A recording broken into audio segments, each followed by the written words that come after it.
They come out of your room or your studio is the refinery. It comes through the refining process of failure.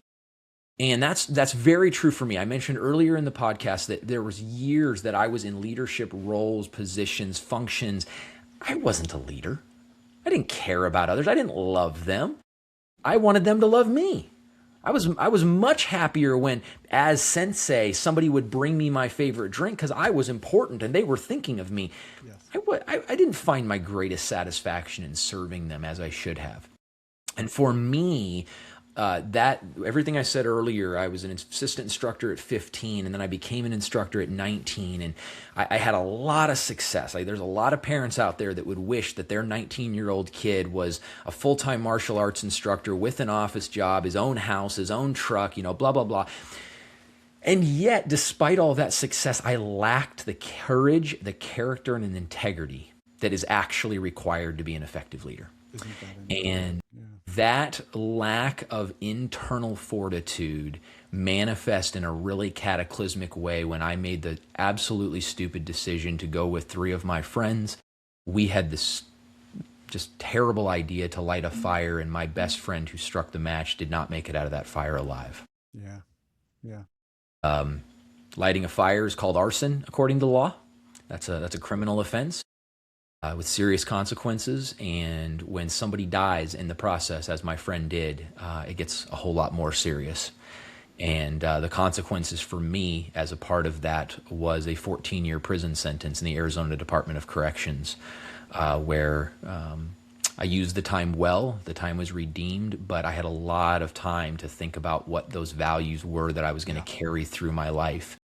And I could talk for the next 2 hours about that journey, and people have lots of questions, and I'm happy to answer them. A true refiner's fire, for sure. It really was. And it caused me to address the internal issues.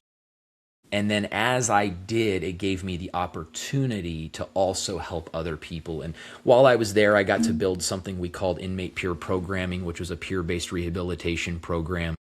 Over 10,000 inmates went through that program while I was incarcerated, and got some really cool opportunities to just serve. But a point that sticks out, and it's hard to sometimes point like, this is when I adopted the service mentality, right? Like, it'd be nice if I could just be like, on day 719, I wish that was the case. But what I can tell you is that there's little tests that happen in our life that help us see where we truly stand. And sometimes they expose flaws, and sometimes they reveal positive attributes. And one that was a positive attribute was I was leading a team of about, I think we had 11 or 12 people. We had like 30 active programs on that unit. It was a really full-fledged, burgeoning programs and rehabilitation department.